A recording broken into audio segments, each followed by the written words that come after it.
On this video, I am going to continue what I have been doing in Genesis chapter 1.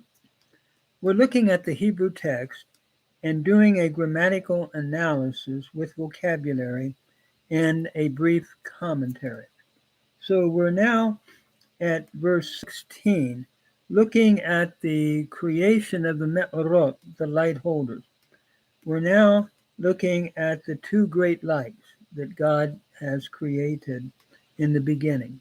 It reads in the Hebrew, Vaya'as Elohim et shenei ha'me'orot ha'gedolim, et ha'ma'or ha'gadol lemimshelet hayom, ve'et ha'ma'or ha'katon lemimshelet halayla, ve'et ha'kochavim.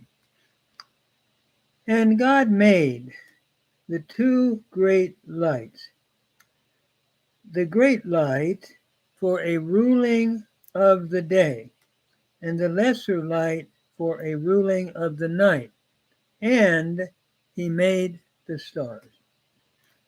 As we look at this text, vocabulary-wise, mimshelet is a noun meaning ruling or dominion.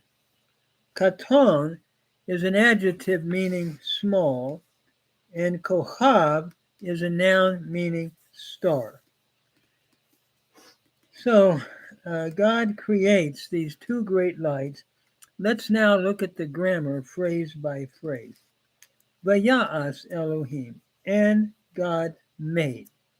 Notice Vaya'as, asa, is a cow imperfect third masculine singular, a lamed hey verb from the root asa with a vav conversive or a vav consecutive.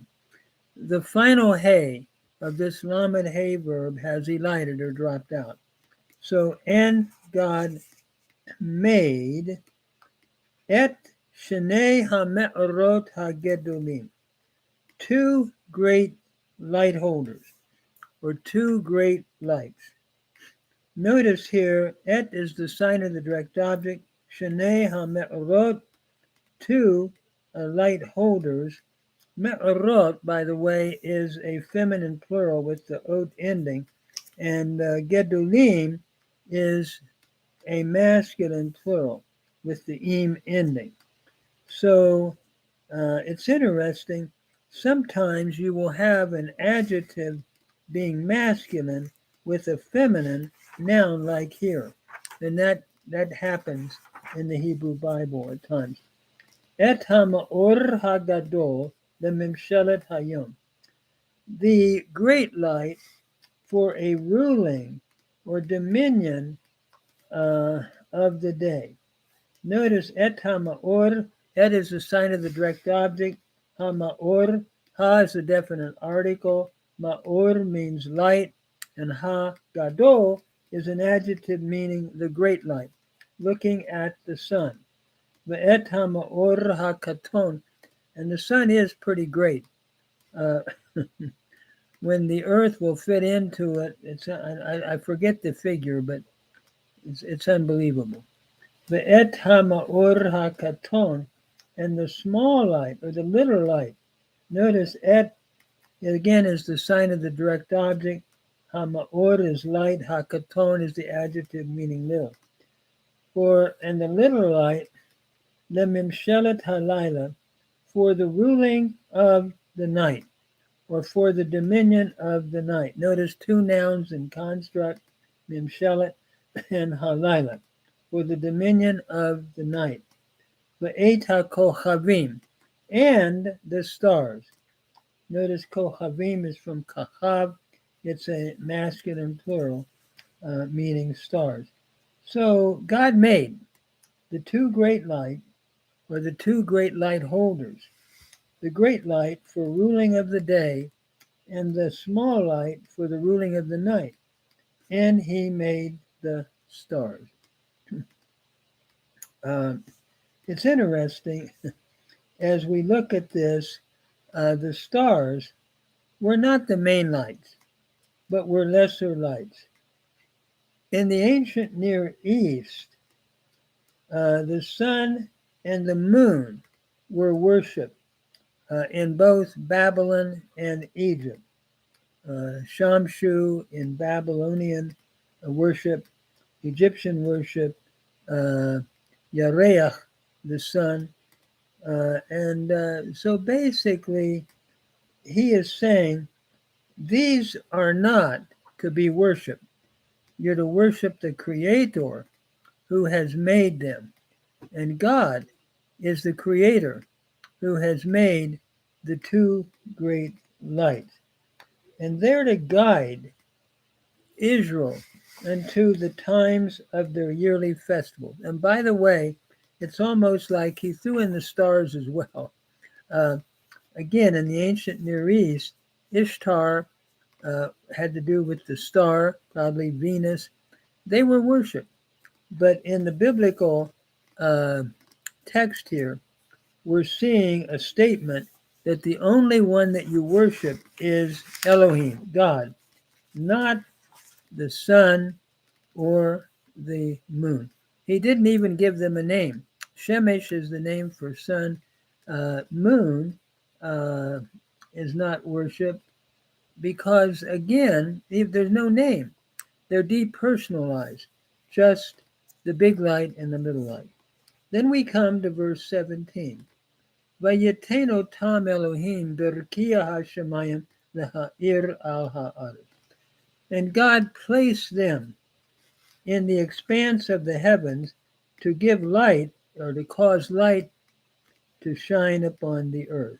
Natan, by the way, is the verb to give, and otam is the personal pronoun, third masculine plural.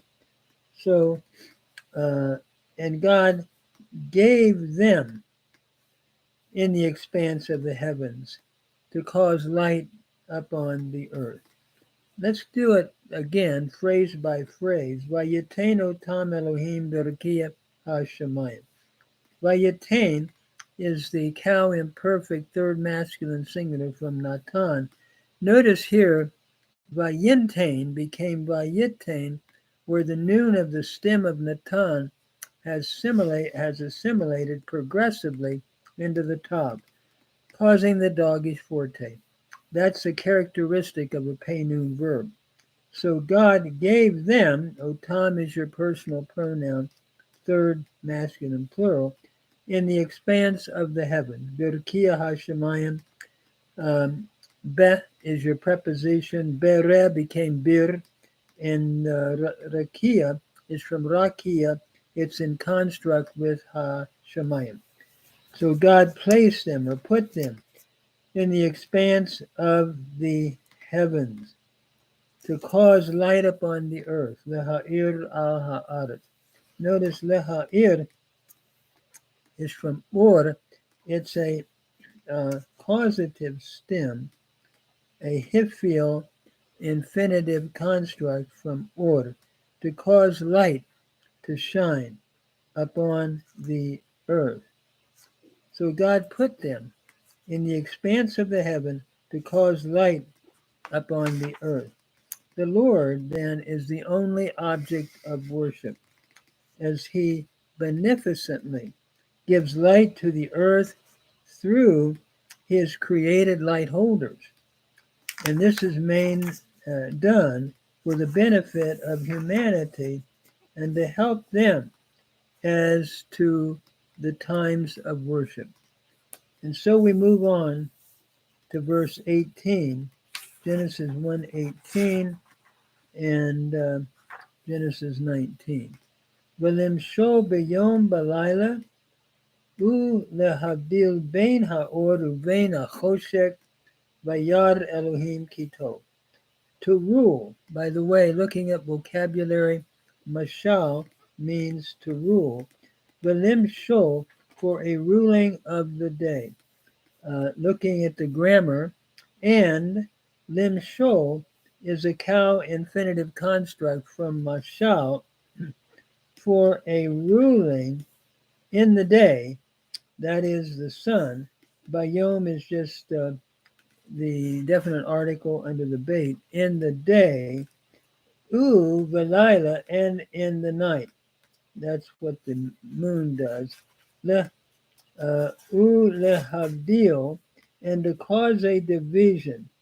Notice ulehavdil is from badal, to divide, to divide. This is a hifil infinitive construct with the lamed prefix, to cause a division, or to divide bein ha'oru vein ha'choshek, between the light and between the darkness.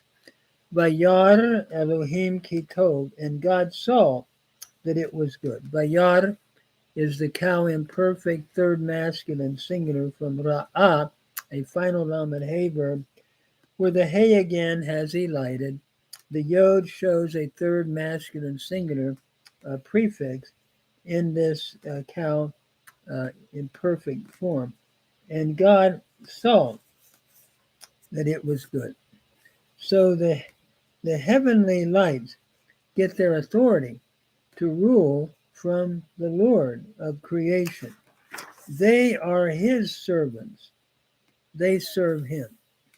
So then we come finally to verse 19 in this day 4. Vayehi erev vayehi boker yom revi'i. And there was evening and there was morning, day 4. Vayehi erev would be there was evening. Notice again, vayehi from haya is a cow imperfect third masculine singular from haya, a lamed hey verb where the hey has elided. And there was erev evening, vayehi boker, and there was same form morning, yom revi'i, day 4. So as we translate the verse, and there was evening and there was morning, day 4. Notice here, by way of interpretation with an application, that God doesn't, as we said, even name the sun or the moon. They are just a big light and a little light. He's showing they are inanimate objects. God creates them. In the ancient world, as we said, the sun was worshipped in Babylon as well as in Egypt. Here the text does not even give them a name. They are being depersonalized. And by the way, the text says, I like this, be'eta kochavim, sort of like he threw in the stars as well. The stars were worshipped, but they were sort of an afterthought. Really, these great lights, their primary task is to serve God by showing the Israelites the times of worship and the seasons of the year to worship him. When I look at the New Testament as a Christian minister, I'm reminded where Jesus said that he was the light. I am the light of the world, he said.